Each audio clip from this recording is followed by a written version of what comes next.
Olá, bem-vindos a mais um vídeo. Então, este vídeo vai ser um vídeo que vai continuar o tema do vídeo. Bem-vindos! Gostam disto? É tudo coisas que eu mostro às pessoas no Japão. Então, aqui neste canal vamos falar de história da arte contemporânea em Portugal, que é a minha especialidade. Vamos falar de estudos japoneses, que é como eu fiz o mestrado de doutoramento. Vamos falar de história e cultura da sociedade japonesa e do conceito que é o turismo imersivo. O que é que eu faço como consultora para turismo imersivo, em particular no Japão. Então, este é um canal que está associado ao projeto cultural do Negócio de Japão em Portugal, que tem aqui a referência se vocês quiserem saber mais. Eu adoro esta performance de Taiko em particular, foi uma coisa que eu tive muita sorte de ver. Muita sorte, quer dizer, eu sabia que eles iam fazer esta performance neste dia, mas tive muita sorte de ver porque nós conseguimos ficar sentados mesmo na fila da frente. Foi ótimo. Este era um evento que não era possível nós reservarmos lugares e eu consegui levar os viajantes comigo a ver este evento. Fiquei muito contente. É o mesmo tipo de coisas que eu acho que faz diferença na nossa viagem ao Japão, é conseguirmos sentir fisicamente, sentir as emoções destes momentos, e não há nada que pague as memórias que se fazem nestas circunstâncias. Aos últimos lugares para o programa da Primavera 2023, neste momento, quando este vídeo for para o ar, já não posso garantir que haja lugares, mas se vocês quiserem ver o Japão comigo e ter este tipo de experiências, sem dúvida, os últimos lugares. Não se esqueçam também de subscrever e ativar as notificações para este vídeo e para outros vídeos deste canal, porque senão estas sugestões não vos chegam ao vosso feed do YouTube para desfrutarem disto. Então agora eu vou começar a apresentar-vos os conteúdos que vêm da apresentação do vídeo anterior. Já temos dados para a floração das Sakura. Em resultado da média dos anos anteriores, nós sabemos que a previsão de que vai ser um bocadinho mais cedo realmente confirma-se. Se quiserem saber mais sobre como visitar o Japão na altura da Sakura, como planear uma visita ao Japão na altura da Sakura, vejam o vídeo anterior. Este vídeo, de certo modo, vai continuar os temas do vídeo anterior, baseado naquilo que as pessoas me perguntaram mais, naquilo que querem saber mais. E o nosso programa da primavera vai realmente passar por Tóquio, Fuji, Nagoya, a rota do Nankansen-do, Sekigahara, Kyoto, Sekigahara, o sítio da famosa batalha, Kyoto, Nara e, obviamente, Osaka. E a nossa saída de Portugal no dia 26 de março é um programa de 12 dias que tem um orçamento de despesas previstas muito na ordem do low cost, no sentido em que está quase tudo incluído, um valor muito acessível, no sentido em que são mesmo só as despesas da execução. Não é uma venda de uma viagem, não é uma via comercial, não é uma agência. Enfim, vamos para o mapa oficial da Agência Meteorológica Japonesa. O mapa oficial da Agência Meteorológica Japonesa que dá informação sobre a floração da Sakura para 2023 saiu agora, hoje, dia 11 de janeiro. Temos finalmente o mapa para nos guiar. Vocês provavelmente, se têm interesse neste tema, vão ver este mapa nas principais plataformas. É o oficial, embora blogs, websites, etc., façam depois a sua própria versão deste mapa. O que é importante saberem também? As temperaturas, a umidade prevista, etc.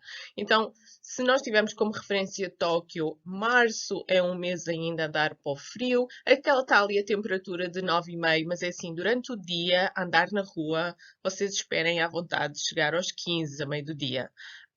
Depende um bocado se está vento, se não está. Se tiver vento, obviamente a sensação térmica é inferior a isso. Todos os sítios têm ar-condicionado. O Japão é muito forte em ar-condicionado. Tende a utilizar o ar-condicionado forte, ou seja, no inverno os ar-condicionados estão para a temperatura quente e está bastante quente. Portanto, vocês não precisam de ter roupa muito quente, precisam é de ter roupa por camadas, de maneira que consigam tirar e pôr os casacos. Mas no mesmo período de tempo nós temos em Okinawa já plena primavera, 20 graus, à vontade 25 em dias bons, e em Sapporo temos muito friozinho, 0 graus, neve, muita neve, muito frio. Portanto, o Japão é muito grande e dependendo da área do Japão para onde vocês vão, assim vocês vão ter floração de Sakura mais tarde ou mais cedo e também necessidades de organizarem a vossa roupa e prepararem-se para o clima. Se vocês pretenderem ir ao norte do Japão, à ilha de Hokkaido, ainda em maio, ainda podem ver no iniciozinho, mesmo no início de maio, ainda podem ver Sakura também, mas tenham em atenção que o início de maio é também a Golden Week e, portanto, temos muito maior circulação de pessoas, os transportes podem já estar esgotados, os hotéis podem já estar esgotados e assim por diante. Ainda sobre o tema da temperatura, clima e afins, que foi muita pergunta, ou foi muito o tema das perguntas que me surgiram em resultado do vídeo anterior, deixo-vos a salvaguarda, já extrapola um bocadinho o tempo da Sakura, mas deixo-vos esta salvaguarda. Se vocês estiverem a planear visitar o Japão a pensar em maio, não só temos a questão da Golden Week no início, mas temos também a questão da chegada cada vez mais cedo da época das chuvas. O Japão tem uma estação das chuvas que antecede o verão propriamente dito, o golpe de calor, isso vem mais tarde, e a estação das chuvas cada vez chega mais cedo. Normalmente a estação das chuvas seria o mês de junho, mês 6, mas cada vez mais chega em maio, a meio de maio. Então tenham isso em conta, porque o clima está muito a mudar, mas há tendências de consolidação deste tipo de fenómenos. Portanto, a estação das chuvas chegou mais cedo, não foi só em 2021, ela já vem cada vez chegando mais cedo. Agora, outra sugestão, ou melhor, outras duas sugestões que vos vou dar agora, vem no sentido da pergunta de, então, mas sítios para observar mesmo a Sakura, o que é que se recomenda? Há muitos sítios para observar a Sakura. Vou já partir do princípio que, no Japão, ir fazer observação de Sakura, ir fazer Hanami é comum, é banal, faz parte da cultura japonesa. Fazendo parte da cultura japonesa, há muitos piqueniques organizados, há muitos sítios de observação de Sakura plenamente anunciados. Basta basicamente seguirem o que os japoneses estão a fazer.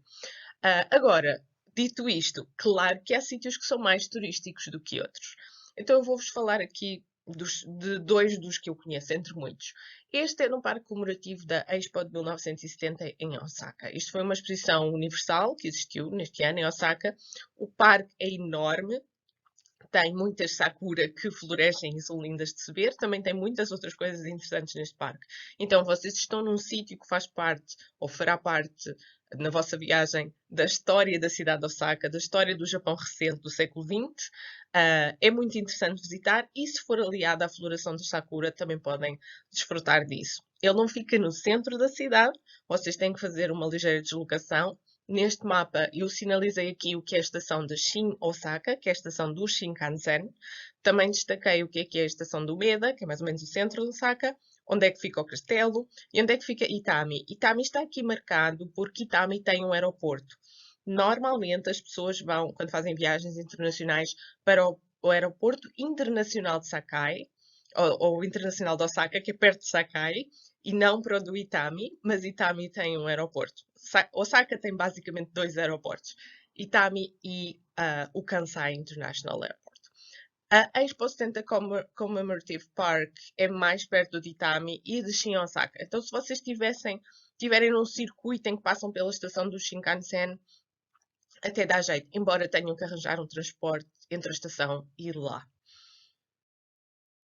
Outra recomendação que dou sobre a observação de Sakura em locais em que os japoneses vão fazer a observação de Sakura é, por exemplo, o Parque de Tsuruma em Nagoya. Mais uma vez, eu coloquei aqui no mapa a linha do Shinkansen.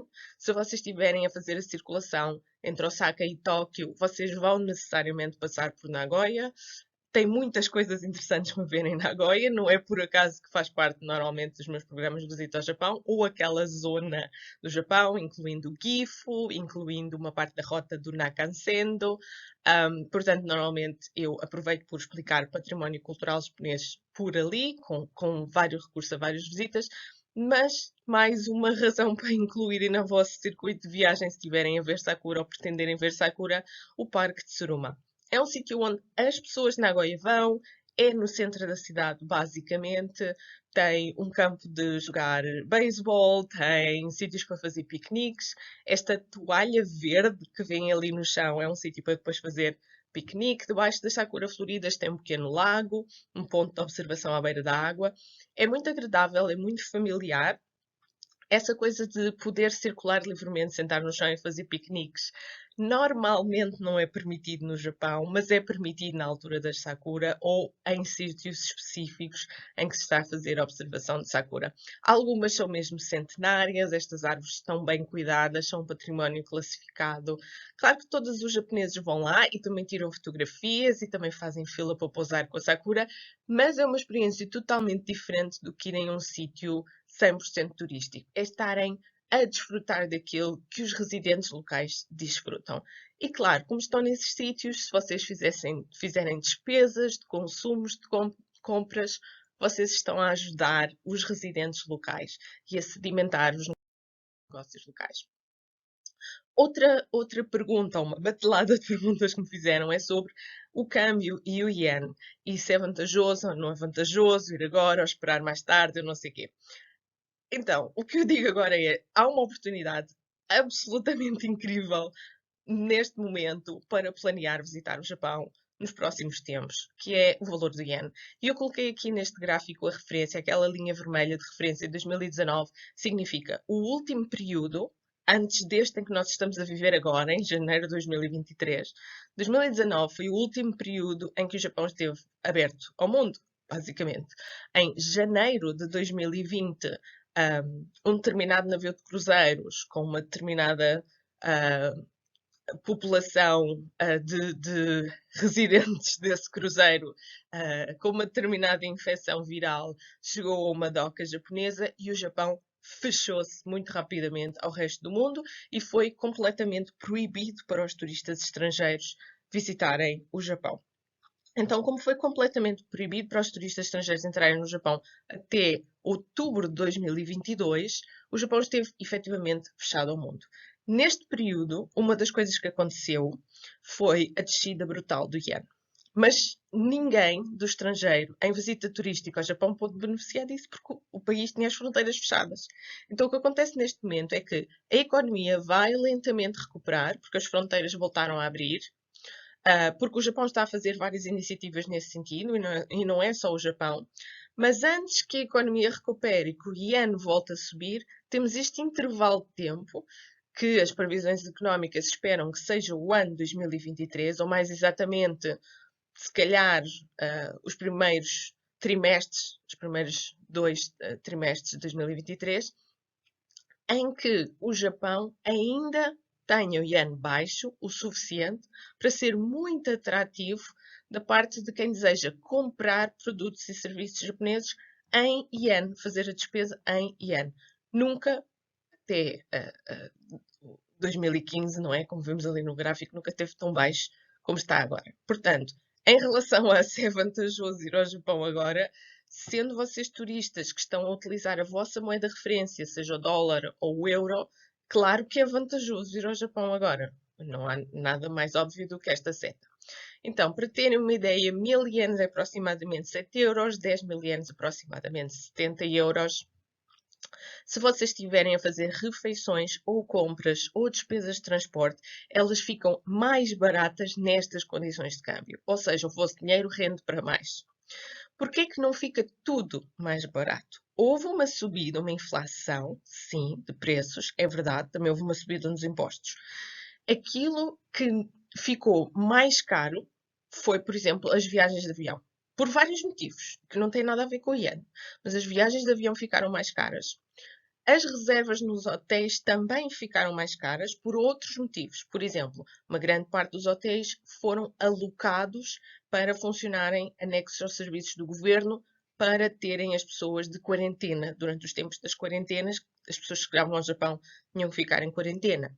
Ou vários hotéis e até cadeias hoteleiras inteiras fecharam, porque os 2 anos em que o Japão ficou fechado ao turismo levaram à falência de muitas empresas do setor. Portanto, há menos hotéis, agora há uma explosão da procura e os preços subiram. Isso é verdade. Os voos também subiram, porque há muita procura, porque há menos rotas, porque não podem passar no espaço aéreo do centro da Europa, porque o combustível dos aviões subiu, N razões. Também ficaram mais caros. Mas as refeições, as compras, as despesas de transporte locais ficaram mais baratas. Vocês conseguem esticar mais o vosso dinheiro. Então, o que é que realmente vos compensa? Compensa-vos serem vocês a comprarem aquelas coisas que têm um valor mais caro para que vocês não estejam a pagar ao revendedor que vos está a revender o bilhete do avião, etc. E depois, o dinheiro que quiserem gastar no Japão, gastam no Japão. Package tours, que incluem, por exemplo, todas as refeições, neste momento não rendem. Porque se vocês compram package tours, isso é o que as pessoas me perguntam, mas se a gente compra uma package tour ou uma agência de viagem, não rende mais? Depende do câmbio. Neste câmbio atual não rende, porque vocês não vão gastar assim tanto a fazer as despesas no local. Enquanto que a agência de viagens vos está a cobrar uma refeição pelo preço do que uma refeição custa em euros, vocês não vão estar a pagar essa refeição em euros, vocês vão estar a pagar em yen. Então é melhor pagarem em yen do que em euros. Estão a perceber? Portanto, esta coisa não é uma resposta simples, não rende sempre mais, não é sempre mais vantajoso para o viajante comprar pacotes de tours com tudo incluído, depende de como é que está a moeda no destino. Portanto, tinha que explicar isso aqui por miúdos, porque é uma coisa que as pessoas têm dificuldade de entender. Se vocês estiverem interessados realmente em ver Tóquio, a zona de Monte Fuji, Nagoya, fazer uma parte da rota do Nankansendo, visitar o património cultural da história do Japão, o sítio da Batalha de Sekigahara, visitar a fundo e conhecer bem a cidade de Kyoto, visitar Nara, o Parque dos Veados, visitar Osaka. Esta é uma viagem do essencial do Japão, o essencial do essencial. Vocês podem prolongar esta viagem e vai-vos ser dada informação acerca de como prolongar esta viagem para ver outros pontos do Japão se vocês quiserem ver a seguir a estes, como por exemplo o castelo de Himeji, Hiroshima, a ilha de Miyajima, etc. As pessoas podem prolongar esta viagem a seguir, já sem o meu acompanhamento, mas eu dou informação sobre como planear isto tudo. E podem desfrutar do Japão em 2 semanas, o essencial, por um valor muito competitivo. Portanto, nós planeamos, através do projeto, sem fins lucrativos, sem parcerias comerciais, sem agências de viagens, não se trata da venda de produto ou serviço. Planeamos um itinerário cheio, em que todos os dias tem coisas para fazer, em que há visitas, em que há acompanhamento durante 12 dias, com saída de Portugal no dia 26 de março, em que os alojamentos são em quarto privado, inclui sempre pequeno almoço, há sempre acompanhamento em português, as visitas guiadas com orientação. Já está previsto nas despesas, ali em cima no orçamento, despesa prevista, os bilhetes de atrações e museus, coisas como reservas que têm que se fazer para workshops ou para espetáculos ou para formação. Os transportes locais, o metro, o comboio, o bus local, só não inclui os transportes em coisas como o Shinkansen ou autocarros express da autoestrada de longo curso. Portanto, esses transportes locais, as deslocações locais, já inclui. Tem 2 refeições de grupo. Para além dessas 2 refeições de grupo, há outras 2 refeições de gastronomia tradicional japonesa incluídas numa estadia num ryokan com onsen, ou seja, alojamento tradicional japonês, com termas lá dentro. Este valor de 3.000 não é um valor de venda, é um valor de despesas de execução desta viagem. Se as pessoas quiserem dar gratificações no final, se acharam que foram bem servidas, isso é com cada um, não é obrigatório. O projeto é sem fins lucrativos, portanto, estas são as despesas de execução desta viagem. Esta é a primeira vez que há uma oportunidade destas e só há esta e não há mais nenhuma e eu não vou depois marcar outra igual porque não vou. Isto foi feito porque o Japão teve fechado estes 2 anos, foram circunstâncias absolutamente extraordinárias e agora voltou a abrir e as pessoas têm muita dificuldade em perceber como é que funcionam os procedimentos de entrada no Japão. E como as pessoas não sabem como é que funcionam os procedimentos de entrada no Japão, não sabem, por exemplo, como é que vão descarregar a app, como é que vão introduzir os dados na app, como é que funciona o controle de fronteiras, o que é um controle sanitário, como é que vão reservar bilhetes de avião usando as melhores tarifas possíveis nas plataformas online. Como as pessoas têm dificuldade em fazer isso sozinhas, eu ajudo as pessoas a fazerem isso, porque isto são circunstâncias em que o mundo mudou muito. Visitar o Japão não é nada como era até 2019 e a maior parte das pessoas não fica contente com a ideia de um plano em que elas vão sozinhas. Então, por isso é que se criou este plano em que eu vou também com as pessoas e eu estou com elas o tempo todo. Claro que eu prefiro voltar ao meu trabalho da consultoria em que eu não estou necessariamente e não faço grupos, isto dá muito mais trabalho e como vocês veem não rende, porque não tem o pagamento do meu serviço, mas eu acho que é uma espécie de serviço público que através do projeto cultural e pedagógico Japão em Portugal me cabe fazer, que é dar a possibilidade das pessoas de Portugal voltarem a visitar o Japão com boas condições e focadas na cultura japonesa, na história em mergulharem na cultura japonesa.